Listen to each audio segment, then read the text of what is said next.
Ça faisait longtemps, dis donc.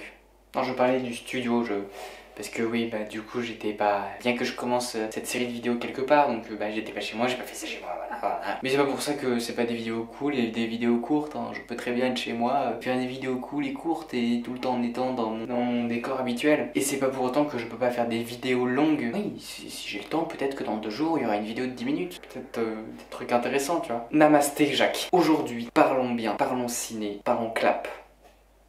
Tu t'es déjà demandé à quoi ça servait ce genre de choses? Ça tombe bien, c'est la vidéo spéciale pour en parler. Est-ce qu'on démarrait pas l'intro? Si, moi ça me semble une bonne option.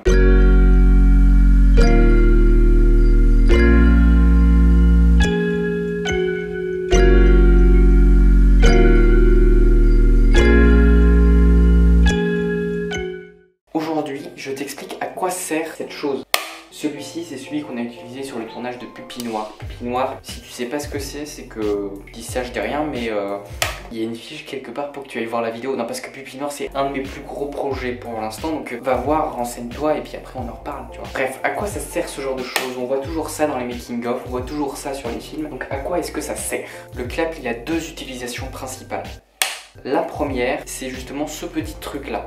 Faire un son assez puissant et assez... qui te déglingue l'oreille. Tu vois, si on fait ça, c'est qu'il y a une raison. C'est parce que tout simplement, ce son-là permet de synchroniser l'image avec le son. Parce qu'au cinéma, on enregistre le son en externe que la vidéo. La caméra n'enregistre pas le son et il y a un micro externe. Quand tu as un petit tournage, entre guillemets, un peu bas de gamme avec une caméra un peu amateur, entre guillemets, comme on a fait avec Pupille Noire, on ne pouvait pas se permettre de louer une Red, ni une Harry ou quoi que ce soit. Du coup, on a tourné ça avec un hybride et les hybrides, eux, enregistrent le son. Mais pour avoir une meilleure qualité sonore, puisque quand même c'est un court-métrage qui est projeté sur des cinémas, des choses comme ça. Du coup, on enregistre le son en externe, on perche le son. Et pour synchroniser ensuite au montage, ce qu'on fait, c'est que on a la bande son de la vidéo, on a la bande son de la caméra, on a un pic qui est ce son-là, et une bande son avec un pic sur un logiciel de montage, ça ressemble à ça. Et ensuite, on a le pic sur la bande son du micro externe. On a juste à caler les deux et ensuite le son est parfaitement synchronisé. Et ça évite d'avoir des vidéos comme ça où le son n'est pas du tout synchronisé. Mais sur les caméras plus haut de gamme, il n'y a pas de micro interne. La caméra n'enregistre pas le son. Le son est pris uniquement en externe. Donc du coup, on montre bien ça. Et au montage, pour synchroniser les deux, on synchronise le moment où cette partie-là, tu vois, elle atterrit sur cette partie-là.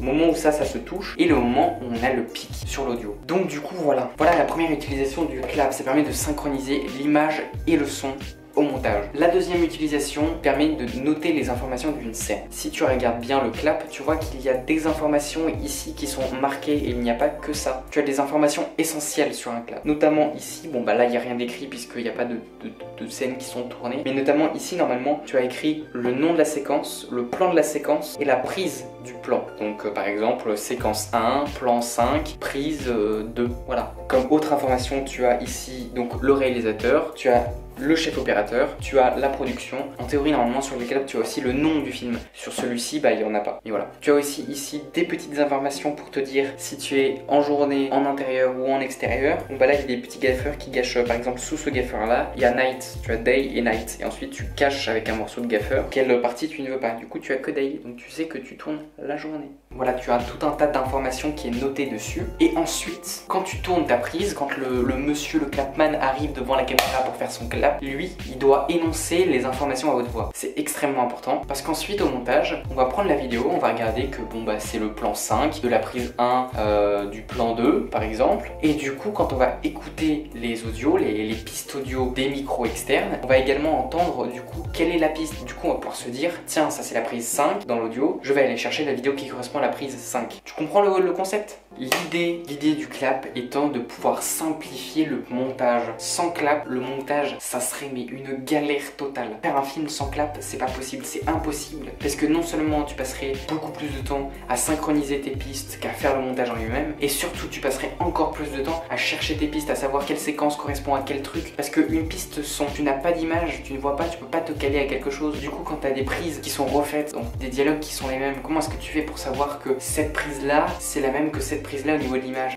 Bah, tu peux pas le savoir. En tout cas, si t'as pas l'annonce. Voilà à quoi sert un clap. Donc un clap, c'est essentiel sur un tournage. Et donc du coup, voilà à quoi sert un clap au cinéma. C'est aussi simple que ça, hein, mais c'est hyper pratique ce genre de petites choses. Et puis celui-ci est joli. Je te souhaite une bonne journée. Je te mets bien évidemment une playlist avec toutes les autres vidéos que je fais depuis le début de cette série de une vidéo par jour. Abonne-toi, mets un petit pouce bleu parce que ça soutient la chaîne et parce que moi j'en ai besoin de ce soutien pour pouvoir progresser, pour pouvoir faire des vidéos de plus en plus qualitatives, de pouvoir faire des trucs encore plus chouettes. Donc abonne-toi et puis moi je te dis tchuss.